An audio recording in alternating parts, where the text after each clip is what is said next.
A carpet holds more secrets than a history book.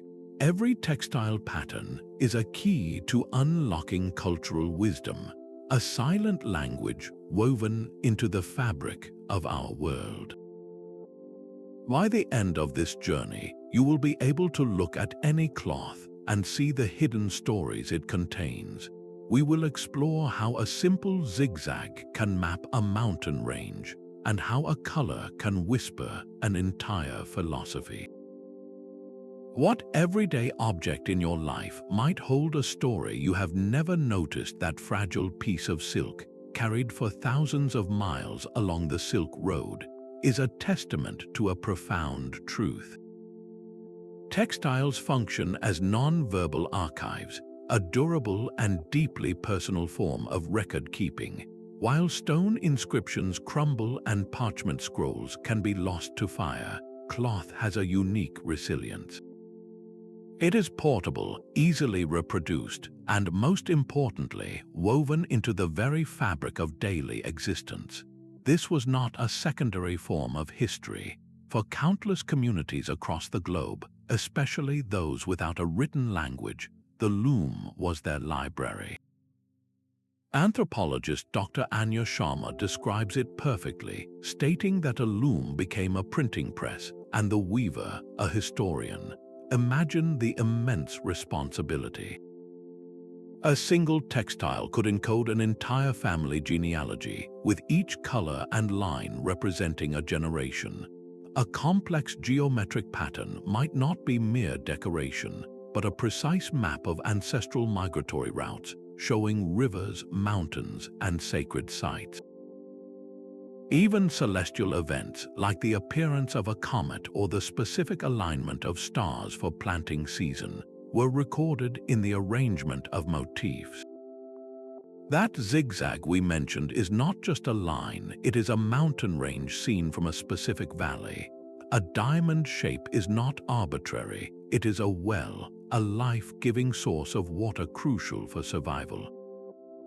This was practical wisdom made beautiful, ensuring that the most vital knowledge was not locked away in a vault, but worn, used, and remembered with every movement. Look at the clothes you are wearing right now. What unseen stories might be stitched into their fabric? What hidden maps are printed on their surface? To read these stories, we must learn the language of the symbols themselves. But how does a pattern become a prayer? The answer lies in the second principle, the profound language of symbolism itself. Every motif, every color choice is a deliberate word in a visual vocabulary. Take the spiral in a Hopi basket. To an outsider, it is a simple, elegant shape. But within that community, it is a powerful symbol for water, for the whirlwind, for the very journey of life from birth to the afterlife. It is a prayer woven into reality. Cultural semiotician Professor Kenji Tanaka describes these patterns as a living lexicon, a set of symbols so deeply understood by a culture that they can communicate complex ideas without a single written word. This language is both universal and intensely local. A diamond shape might appear in textiles from the Andes to Anatolia, but its meaning shifts. In one culture, it is a fish scale, a symbol of abundance. In another, it is an eye warding off evil. In a third, it is a plot of farmland. The context gives the symbol its power. Consider the tree of life, a magnificent motif found in Persian carpets. This is not merely a decorative plant. Its roots dig into the earth, while its branches reach for the heavens, symbolizing the sacred connection between the mortal world and the divine. It speaks of growth, of lineage, of a cosmos interconnected. Then there is the endless knot, a complex, looping pattern cherished in both Celtic and Tibetan textiles. It has no beginning and no end, representing eternity, the bonds of eternal love, and the intricate interplay of wisdom and compassion. Colors, too, are never chosen at random. In West African Adinkra cloth, the deep, rich indigo is not just a dye, it is a shield, a color believed to offer spiritual protection. Meanwhile, in historic Chinese silks, a vibrant crimson was reserved for the imperial court, a direct expression of nobility, power, and prestige. These choices were a conscious embedding of a whole worldview, a way to wear your beliefs, your values, and your prayers on your sleeve, or rather, across your entire body. So how was this intricate language passed down so accurately from one generation of artisans to the next without a formal textbook to guide them? The secret lies not in a book, but in the hands of the weavers themselves. The rhythm of the loom was a classroom. In countless cultures, the weaver was not simply an artist but a vital knowledge keeper, a living bridge between generations. A young apprentice, perhaps in a Mayan village, did not just learn how to thread a shuttle. She learned the history of her people with every pass of the yarn. Her grandmother's hands would guide hers, and with that touch came stories. The creation of a textile was a holistic act, a ceremony where song, chant, and narrative were inseparable from the physical craft. Master weaver Elena Morales from Guatemala captures this perfectly, saying, "My hands remember what my mind might forget." The pattern for the volcano is woven with the story of the eruption that shaped our land. This is how complex information survived centuries. The songs sung while weaving contained the instructions for the patterns themselves, a melodic map that ensured every diamond and every line was placed with intention and meaning. The apprenticeship was about embodying knowledge, making it as natural as breathing, but the wisdom held by these artisans went beyond stories. The very techniques they used were a form of applied science. The specific type of loom was an innovation suited to local materials and needs. The process of creating dyes was a deep understanding of local botany and chemistry. Which plants, when harvested at which moon, would yield a specific shade of red? Which mud from which riverbank would fix the color to the fiber? This was not written down in a manual, it was carried in the memory and the practiced hands of the weaver. They were chemists, historians, and cartographers all at once. This makes the textile a dynamic record, one that is alive with the spirit of its creator. To truly grasp the immense scale of this cultural wisdom, we need to examine a specific thread in this global tapestry. A single Navajo rug can contain an entire universe. In the vast high desert of the American Southwest, the renowned eye-dazzler rugs are far more than floor coverings. They are cosmological diagrams woven in wool. The central design element is rarely just an abstract shape. It is a symbolic representation of Dineta, the sacred Navajo homeland. This central space is often encircled by a distinct border, which represents the 4 sacred mountains that mark the cardinal directions of the Navajo world. Each direction is not just a point on a compass, it is a living entity with its own color, its own spiritual significance. White shell marks the east, turquoise the south, a balloon shell the yellow of the west, and jet black the north. These colors are a language of place and spirit, a constant reminder of the world's structure. The act of weaving itself is a deeply spiritual practice, a form of prayer. The weaver does not simply create a pattern, she actively participates in maintaining the balance and harmony of the cosmos, singing the world into being with each pass of the yarn. The intricate, perfectly symmetrical designs are a physical expression of a philosophical system built on order, reciprocity, and beauty. Every thread, every color, every geometric shape is a deliberate choice that connects the weaver and the user to the stories of creation. It is a portable temple, a map of existence that can be unrolled anywhere. From this desert cosmology woven in wool, we can journey to an entirely different climate and culture, where textiles served a much more terrestrial, yet equally vital purpose. Far from the desert symmetry, the vibrant strips of Kente cloth from Ghana tell a story of community and king. This is not a solitary prayer to the cosmos, but a loud, proud declaration of social identity. Each distinct pattern, called an entoma, is a named concept woven into reality.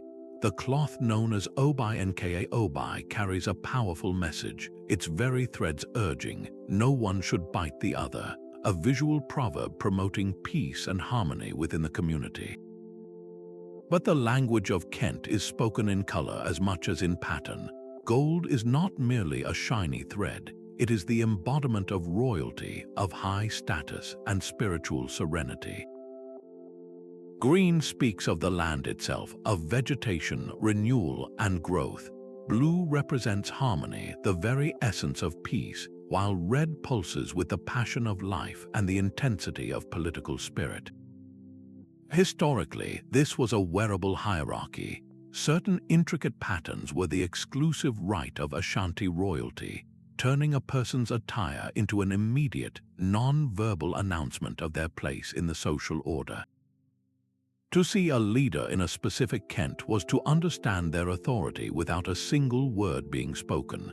The act of wearing the cloth is a profound connection to Ashanti heritage, a statement that says, I am part of this story.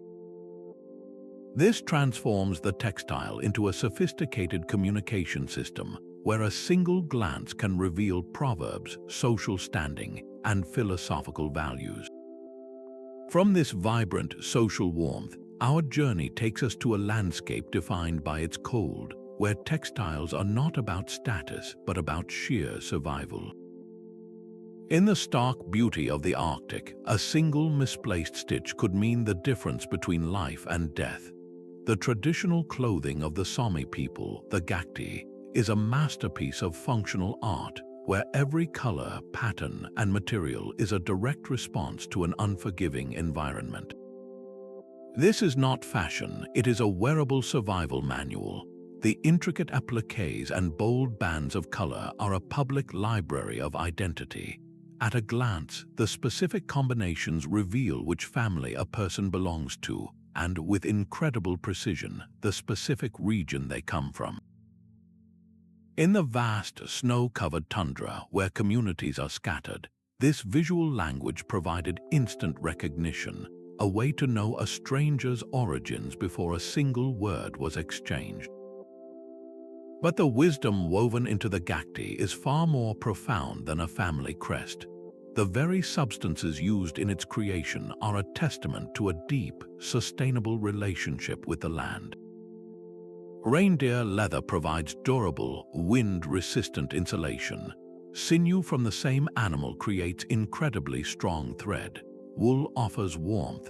Nothing is wasted. Everything is honored, reflecting a circular economy that has existed for generations. The patterns themselves are a map of the ecosystem. A recurring zigzag might not just represent a mountain, but the specific migratory path of the reindeer herds that the community depends upon.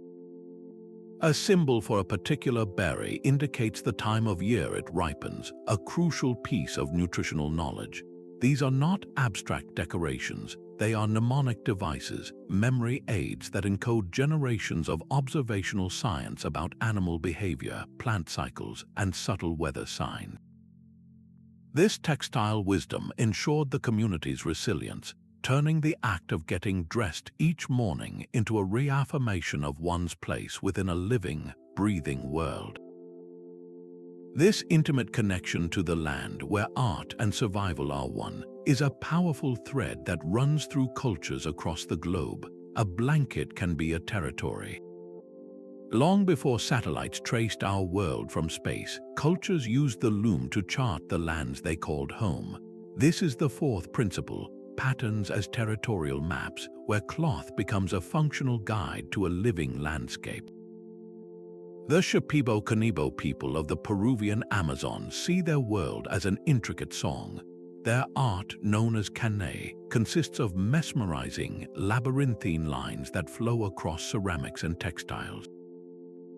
To an outsider, it appears as pure, complex abstraction, but within their cosmology, these are not random designs. They are believed to be the visual melodies of sacred songs or ikaros received from the spirit world.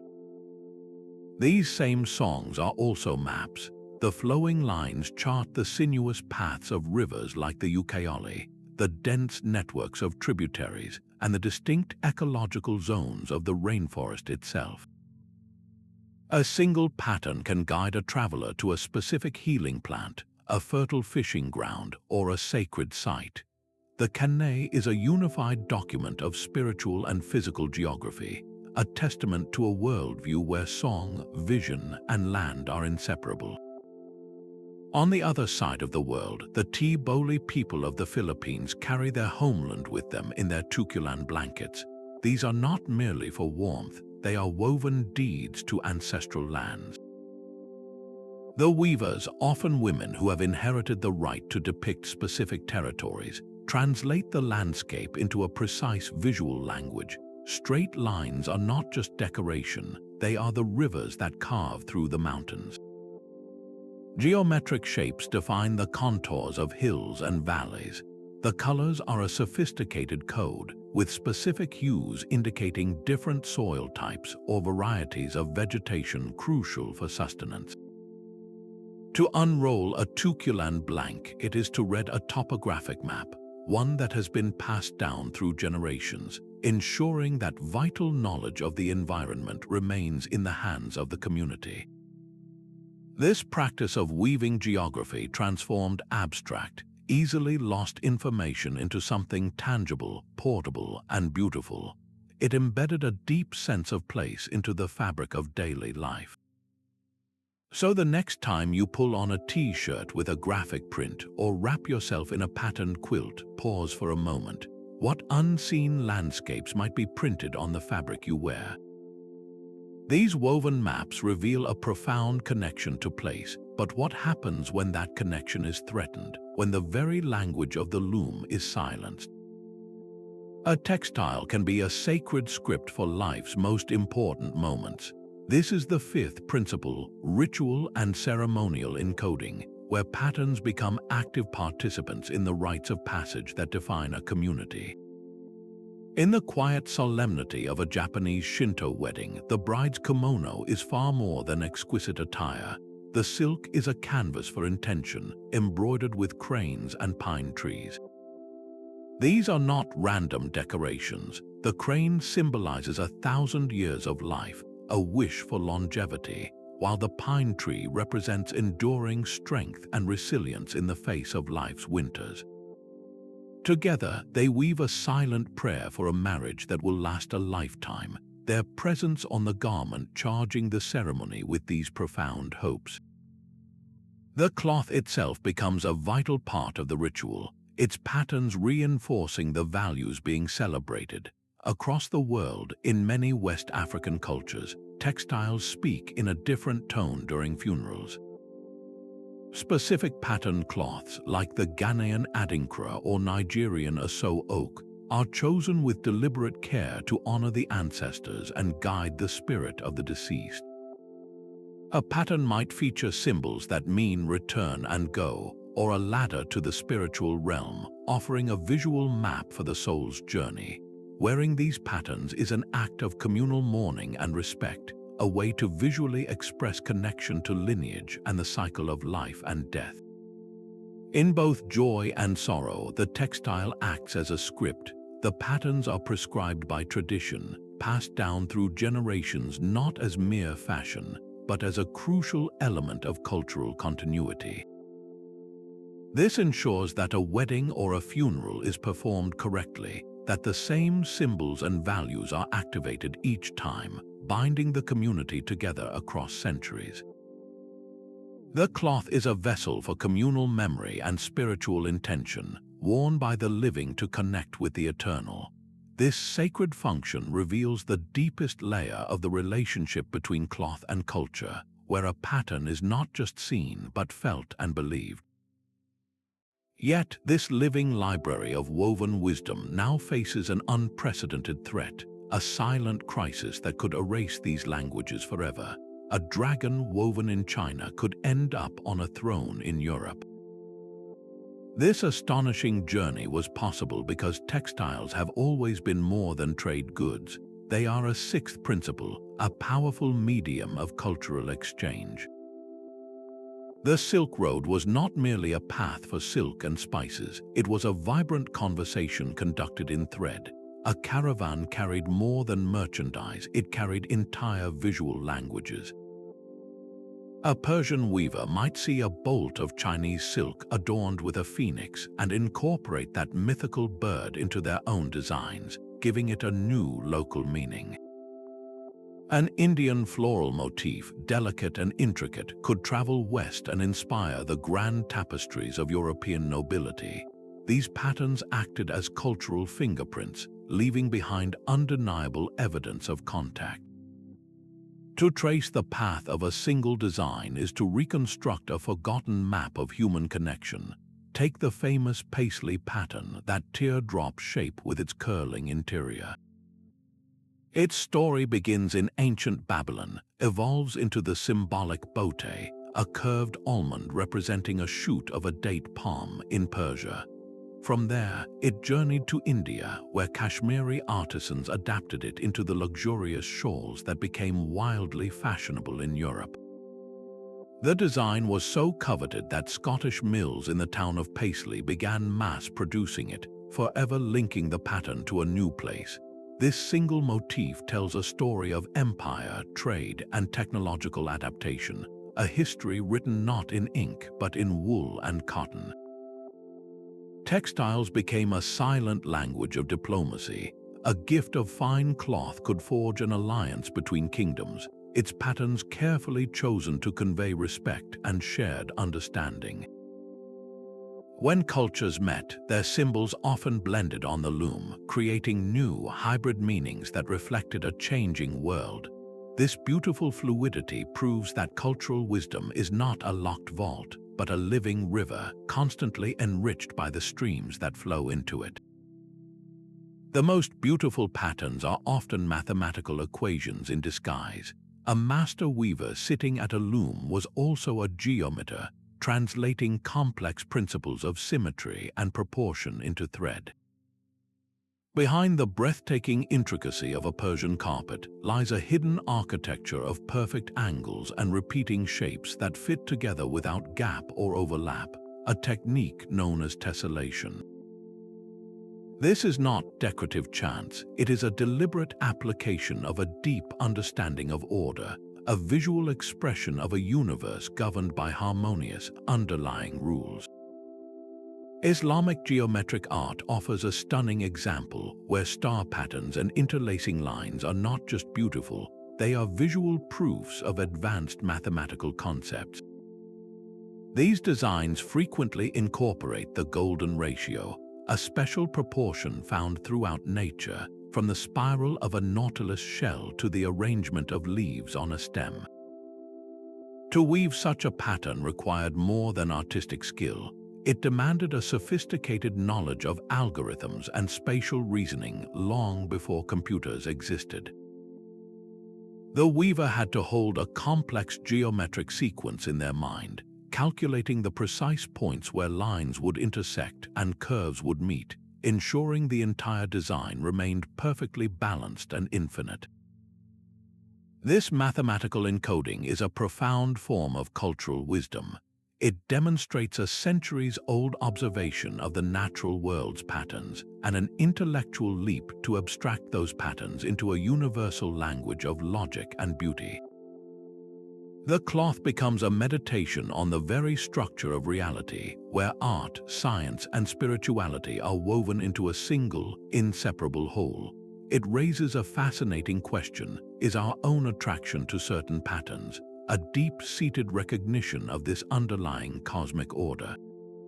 A pattern can be a quiet act of defiance. When a culture is under threat, when its language is banned and its traditions suppressed, the loom often becomes a sanctuary.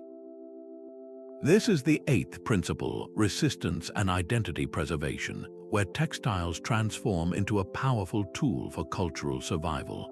Throughout history, fabric has provided a subtle but unyielding voice for communities facing oppression. Consider the Spanish conquest of the Andes. Colonizers systematically attempted to erase indigenous beliefs, imposing Christian iconography upon the conquered peoples. But the weavers, masters of this silent language, found a way to resist. They would weave textiles that appeared on the surface to comply with the new order. A tapestry might feature a saint, yet hidden within the folds of the saint's robe were ancient pre-Columbian symbols, geometric patterns representing mountain deities or celestial bodies. To the colonizer, it was a depiction of a Christian figure. To the initiated, it was a map of their own sacred world, a secret kept alive in wool and dye. This was not mere decoration, it was a profound act of preserving a worldview, hiding cultural wisdom in plain sight. A similar story of resilience unfolded in New Zealand. Under colonial pressure, the Maori people fiercely maintained their identity through their art, particularly through the intricate patterns of taniko weaving. These geometric designs, woven into borders for cloaks and belts, are far more than aesthetic. Each pattern is a signature, a clear declaration of tribal affiliation, or iwi, and a deep connection to specific ancestral land. To continue weaving taniko was to actively assert, we are still here, our lineage remains unbroken. The patterns themselves are a direct link to the ancestors, a way of wearing your history and your rights to the land on your very body. In both cases, the cloth became a secret language of resilience. It was a form of protest that could not be easily confiscated or outlawed, because its true meaning was known only to the community. This practice ensured that the most vital cultural wisdom, the stories that defined a people, would survive even the darkest periods. The textile became a testament to the unbreakable spirit of a culture, a quiet promise that the past would not be forgotten. What other acts of quiet rebellion are woven into the fabrics we pass by every day? A pattern's meaning is a river, not a stone. It flows and changes course with the passage of time. Cultural wisdom is not a museum piece locked behind glass. It is a living, breathing force that adapts, and the symbols woven into cloth adapt right along with it. This is the ninth principle, the evolution of meaning. A motif that once communicated a very specific, localized message can, over generations, transform into something broader, something new. The story of the Scottish tartan is a powerful illustration of this transformation. Originally, the specific arrangement of colored stripes and checks, known as a set, was deeply tied to the geography of the Scottish Highlands. The patterns were a product of the local plants available for dye, and they helped identify a person's origins, their clan. It was a functional, regional language of belonging. Yet today, that same tartan is recognized across the globe as a universal symbol of Scottish identity itself. This shift did not happen by accident. It was shaped by historical forces, by commercialization, and by a changing world. After the defeat of the clans, the wearing of tartan was even banned for a time in an attempt to suppress Highland culture. Its romantic revival in the 19th century, fueled by royalty and popular sentiment, transformed it from a marker of a specific clan to a proud emblem of an entire nation. This evolution is not a betrayal of the original meaning, but a testament to the pattern's enduring power to signify belonging, even as the definition of that belonging expanded. This process of change is happening all around us, accelerated by globalization.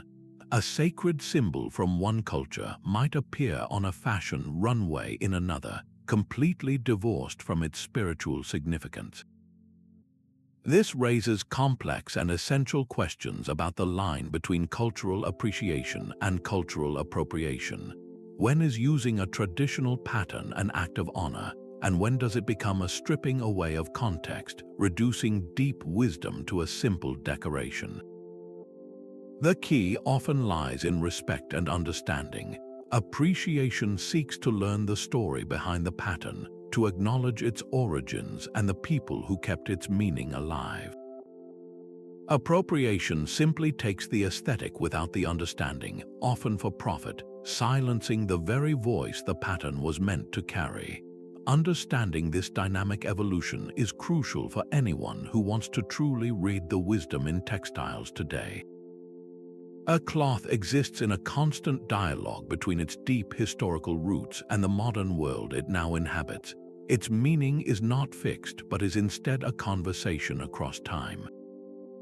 So you stand before an ancient textile, its patterns whispering in a language you do not yet understand.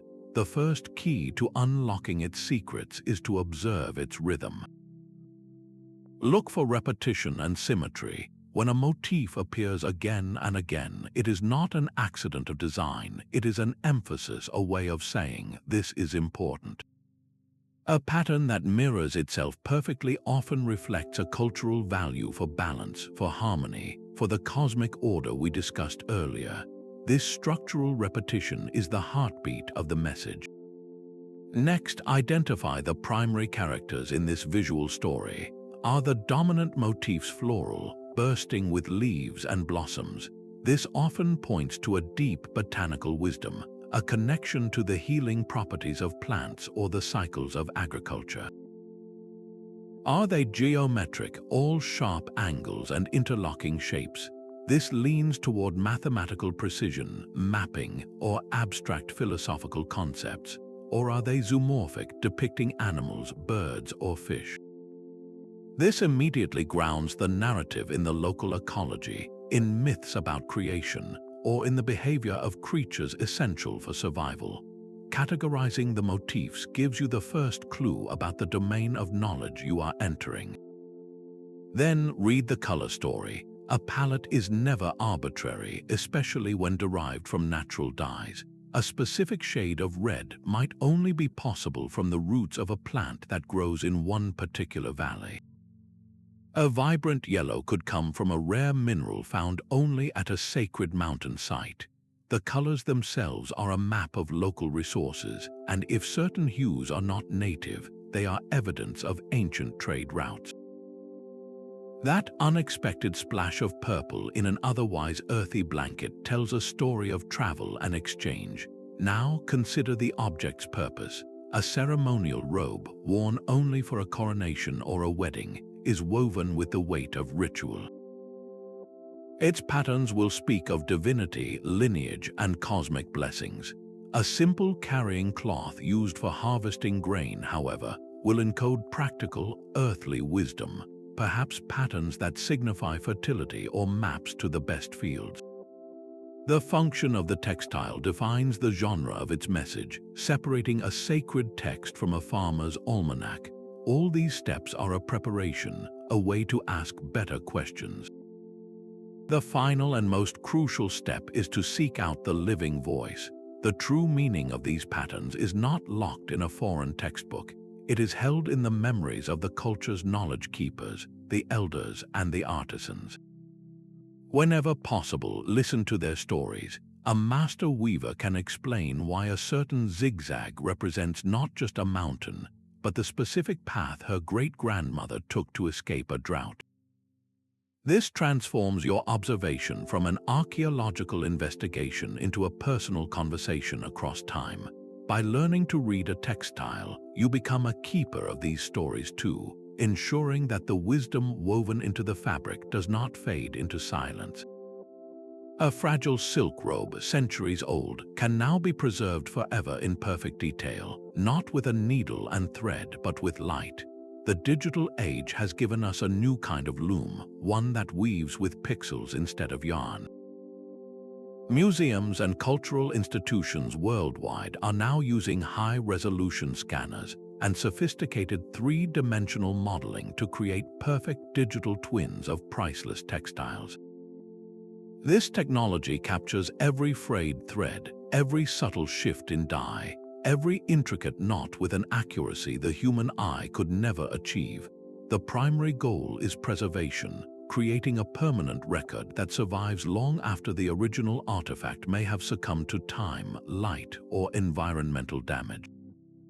But the impact goes far beyond simple backup. Scholars from across the globe can now study a single Navajo rug or a specific piece of Kente cloth simultaneously, zooming in on microscopic details without ever risking harm to the delicate original. This digital archive becomes a global classroom, breaking down the physical barriers of museum walls. The innovation deepens with artificial intelligence. Researchers are now training pattern recognition algorithms to analyze these vast digital collections. Imagine an AI that can scan through thousands of Persian carpet images, identifying a specific variant of the bote motif, and then tracing its migration across continents through centuries. This digital detective work can uncover cultural connections that were previously invisible, revealing a hidden map of human interaction written in the language of patterns. It is a powerful fusion of ancient wisdom and cutting-edge technology, where the oldest forms of communication are decoded by the newest tools. This digital preservation does more than save artifacts, it democratizes knowledge. A student, an artist, or simply a curious mind anywhere on the planet can now access these cultural treasures with a click, exploring the woven stories of the Hopi, the Sámi, or the Boli from their own home.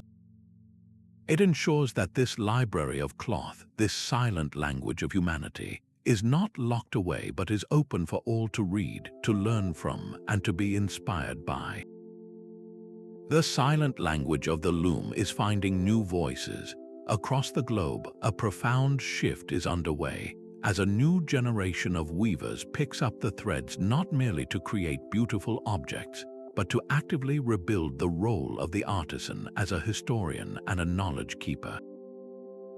This is not a simple craft revival, it is a movement of cultural reclamation, a conscious effort to pull wisdom from the archives and weave it back into the fabric of daily life. These contemporary weavers are part detective, part scholar, and part artist. They spend countless hours in museum storage rooms, examining fragile textiles with a magnifying glass, trying to decipher the logic in every knot and the story in every faded color. They delve into ethnographic records, old photographs, and the dusty field notes of anthropologists, searching for clues about techniques that have fallen silent. Most importantly, they sit with elders, recording their stories, their songs, and the fragments of meaning they still hold about patterns that have not been woven in generations. This painstaking work is an act of love, a way to stitch a torn cultural memory back together, one thread at a time. The goal is not just replication, it is resurrection. A weaver might successfully reconstruct a pattern for a ceremonial blanket that has not been seen for a century, but the true success comes when they also recover the story of why it was made, the prayer it was meant to carry, and the specific occasion for which it was worn. This restores the textile's voice, yet these artisans are not simply looking backward. They are using this recovered visual language to speak about the urgent issues of our time. A weaver in the Andes might use ancient symbols for water and earth to create a powerful commentary on climate change and glacial melt, translating ancestral respect for the environment into a modern warning. Another might adapt traditional geometric patterns to tell stories of migration, displacement, or social justice, proving that this age-old vocabulary is perfectly capable of discussing 21st century realities. This dynamic practice ensures that textile wisdom is not a static artifact to be preserved under glass, but a living, evolving dialogue. It affirms that the loom is as relevant today as it ever was, a tool for understanding our past, navigating our present, and weaving a more thoughtful future. This beautiful complexity, however, demands a careful and respectful approach from anyone hoping to understand it. Interpreting textile patterns from outside a culture is a delicate art, one filled with potential pitfalls. The most common danger is a tendency called ethnocentric projection. This is when we unconsciously impose our own cultural meanings and values onto a symbol that holds a completely different, and often deeper, significance in its original context. We see a shape and assume we know what it means based on our own limited experiences, effectively dressing a foreign symbol in our own cultural clothes. A powerful and sobering example is the ancient swastika. For thousands of years across Hindu, Buddhist, and Jain traditions, this symbol was a sacred mark of well-being, good fortune, and the sun's benevolent journey. You can find it woven into textiles and etched into temples throughout Asia, a positive and auspicious sign. Yet, in the 20th century, this symbol was violently co-opted, and its meaning irrevocably corrupted in the Western context. To view an ancient Buddhist tapestry containing the swastika and interpret it through that modern, horrific lens would be a profound misreading, one that erases its original spiritual meaning and disrespects the culture that still holds it sacred. This stark contrast highlights why humility is the most important tool for any interpreter. It is not enough to simply look and guess. The goal must be to understand, not to assume.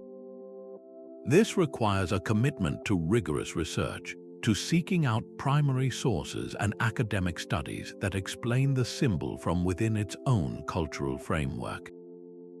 Whenever possible, the most valuable insights come from cultural insiders, from the weavers and knowledge keepers who can share the living story behind the pattern. Without this diligent effort, our interpretations risk perpetuating stereotypes, flattening rich histories into simple decorations, or worse, silencing the very voices the textile was meant to preserve. It is a reminder that to truly honor the wisdom in these patterns, we must first acknowledge the limits of our own perspective. A single ghostly impression on a piece of broken pottery can rewrite history. For cultures that left behind no written records, the silent evidence of textiles becomes our most eloquent witness. When a clay pot was formed while resting on a piece of cloth, or when a bronze dagger was buried wrapped in a cloak, these everyday acts created accidental time capsules. The fabric itself may have decayed to dust over millennia, but its precise weave, its thread count, even the thickness of the individual fibers, were pressed permanently into the clay or preserved as a mineral shadow on metal. From these fragile negatives, archaeologists can read a stunning amount of information. The type of fiber, whether it is locally sourced flax or imported cotton, maps out ancient trade routes that have long since vanished from memory. The complexity of the weave speaks volumes about social structure. A simple, coarse cloth suggesting a commoner's tunic, while evidence of a fine, intricate pattern points to a specialized artisan class serving an elite. Even the dyes, detected through chemical analysis of soil residues, can tell us about the climate, as certain plants used for coloring only thrive under specific environmental conditions. Perhaps no discovery illustrates this power more dramatically than the Tarim Basin mummies of Western China. These incredibly preserved individuals, dating back thousands of years, were found clothed in sophisticated woolen textiles. Their woven patterns, featuring distinct stripes and intricate checks, were not anything like what was expected in ancient Central Asia. Instead, they bore a striking resemblance to the weaving techniques of Europe. This single finding, written in thread, forced historians to completely redraw their maps of early human migration, proving that vast, transcontinental journeys were happening much earlier than anyone had believed. In the absence of written ledgers or royal decrees, these textiles became the primary documents, the census records, and the travel logs of prehistory. That ghostly impression on pottery proves a deep, shared human instinct. We are not just passive observers of patterns, we are wired to seek them out. Cognitive psychology reveals that our brains are relentless pattern recognition machines. This fundamental drive to find order in chaos is an evolutionary survival tool, allowing our ancestors to spot the camouflaged predator in the dappled light of the forest, or to recognize the edible plant by the distinct arrangement of its leaves. This hardwiring explains the universal, almost primal appeal we find in symmetrical and repetitive designs.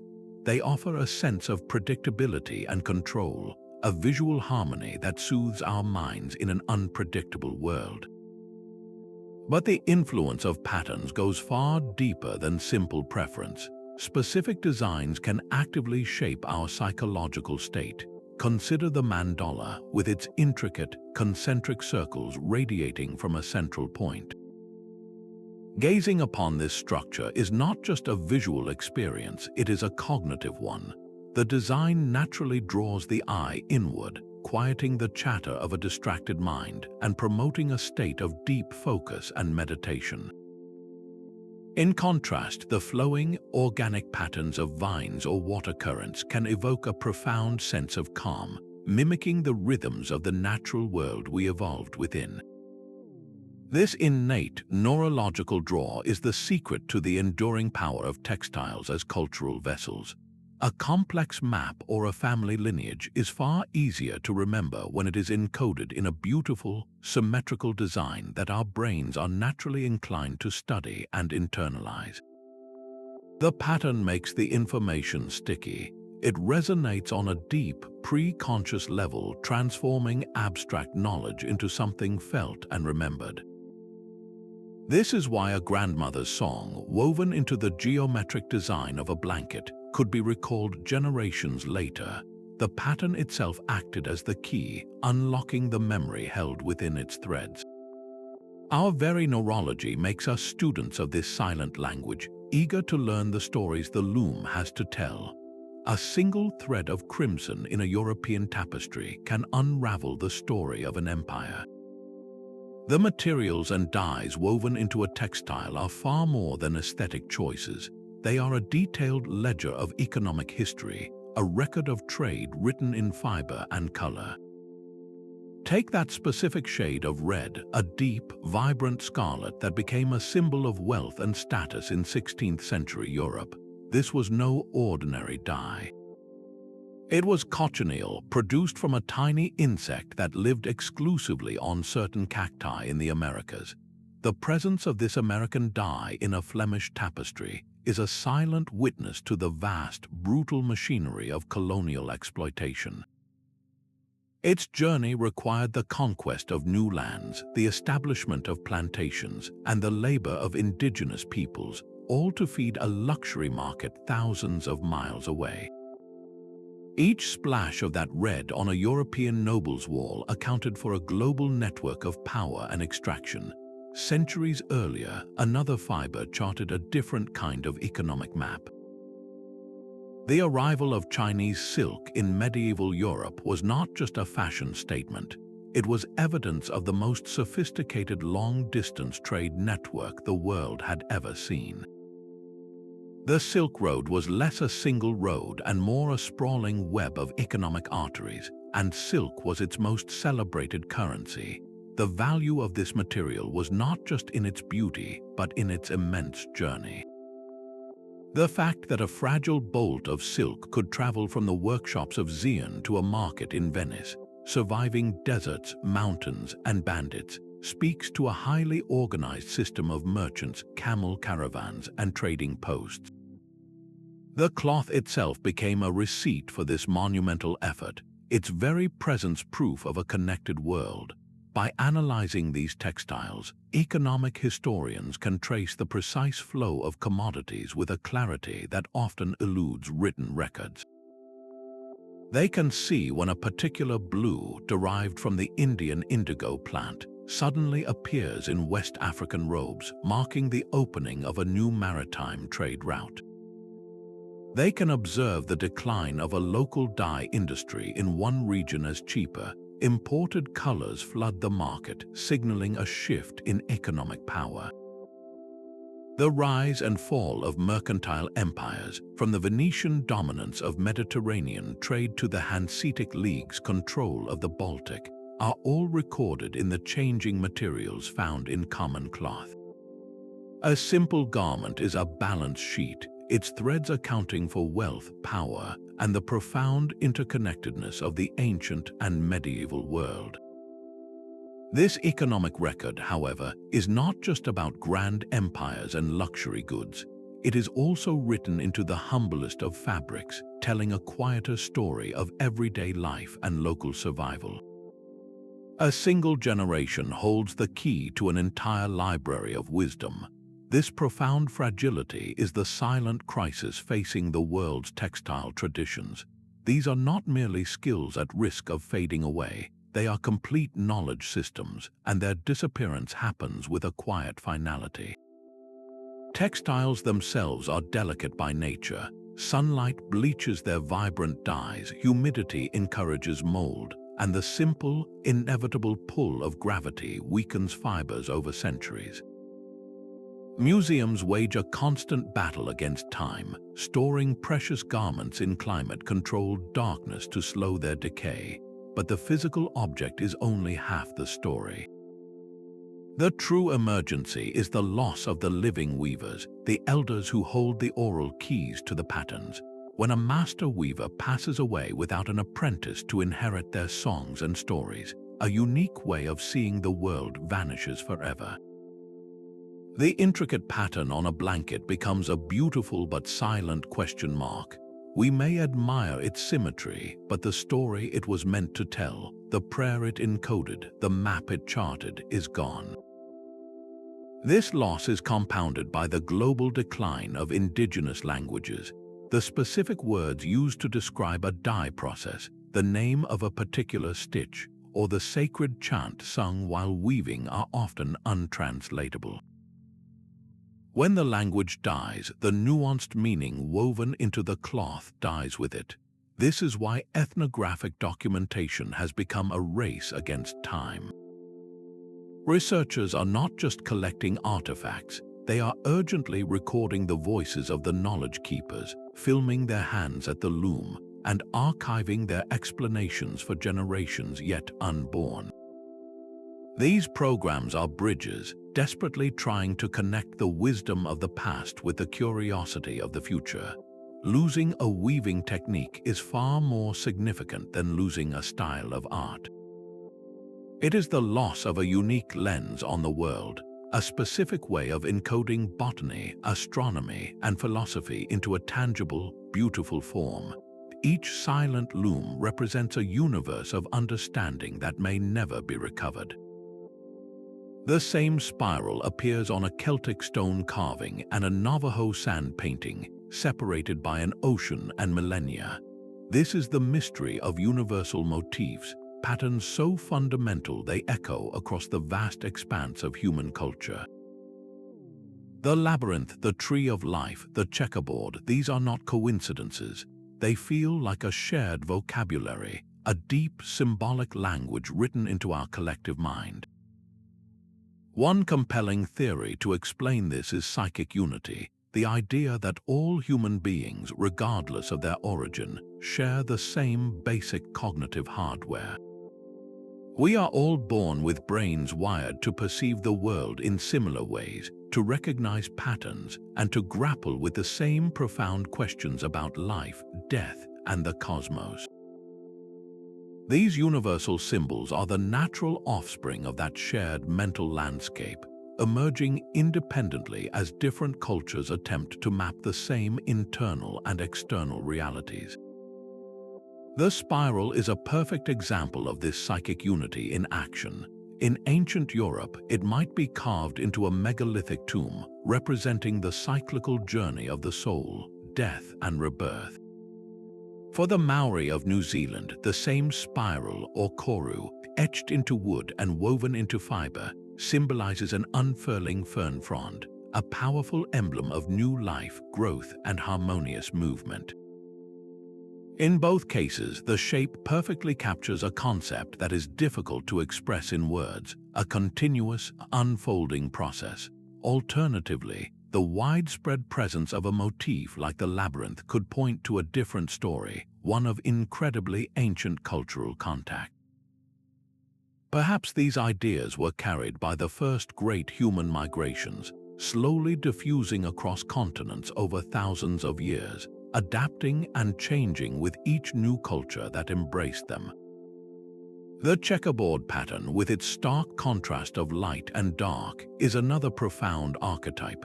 In some traditions, it represents the duality of existence, the constant interplay of opposing forces like day and night, good and evil, life and death. In other contexts, it can symbolize a field ready for planting, a game of strategy, or even the stars in the night sky.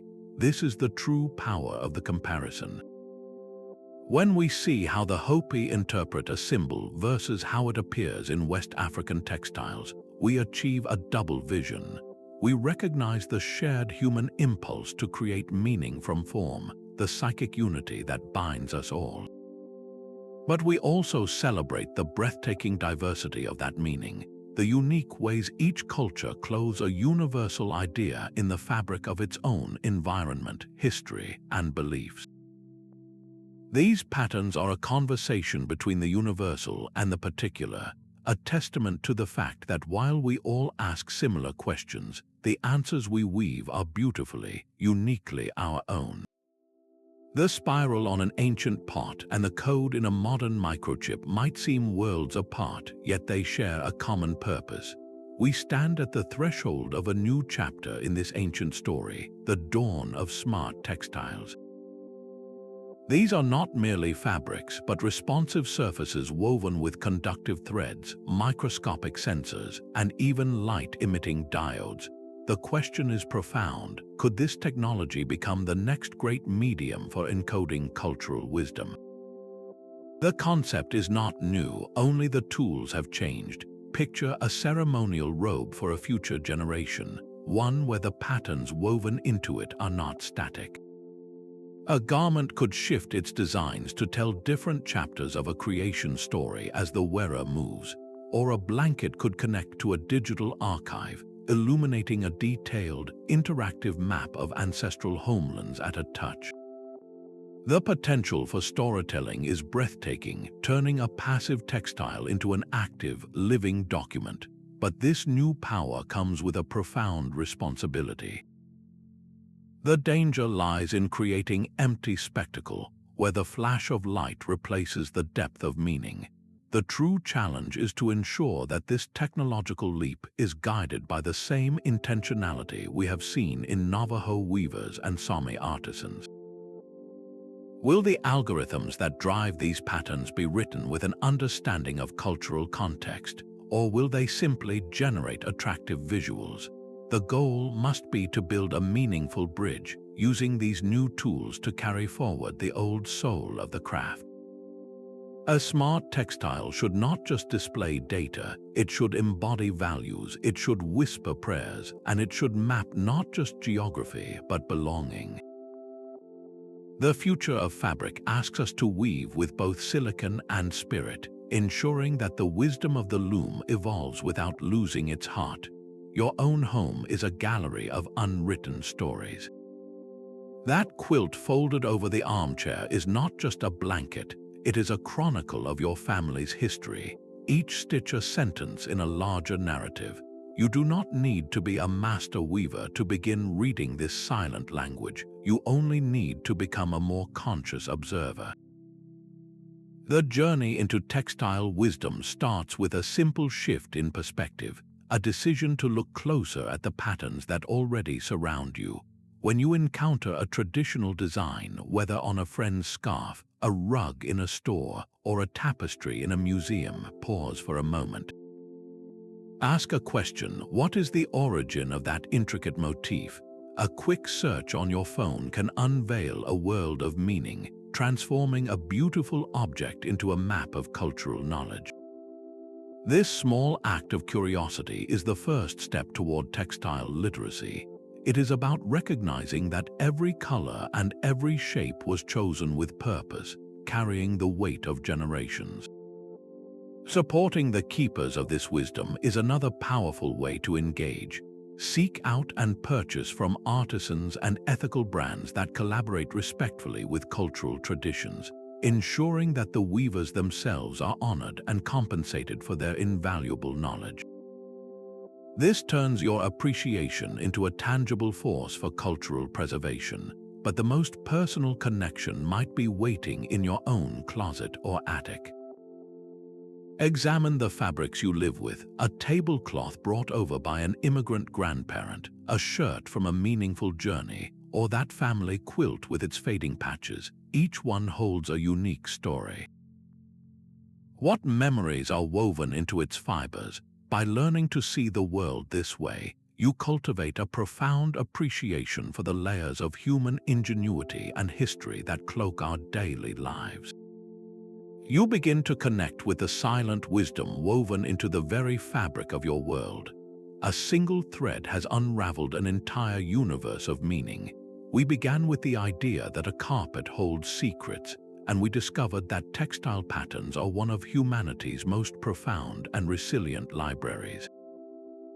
They are not mere decoration, but a sophisticated language that has encoded our deepest history, our most complex philosophies, our collective identity, and our most vital survival knowledge for millennia. This journey reminds us that wisdom is not always found in printed words. It can be woven, stitched, and dyed into the very fabric of our existence. In a world that feels increasingly digital and disconnected, these tangible connections to our collective past become more precious than ever. They ground us in a story much larger than ourselves, so the next time your eyes fall upon an intricate pattern on a blanket, a piece of clothing, or a tapestry, pause for a moment. You might be looking at a forgotten map of migratory routes, a silent prayer for harmony, or an entire chapter of a culture's history book. The extraordinary truth is that the key to unlocking this cultural wisdom has been in our hands and on our backs all along. It invites a final, personal question, one that looks not to the past but to the future. What stories will you choose to recognize, to preserve, and to weave into the fabric of your own life? We would love to hear your thoughts and discoveries in the comments below.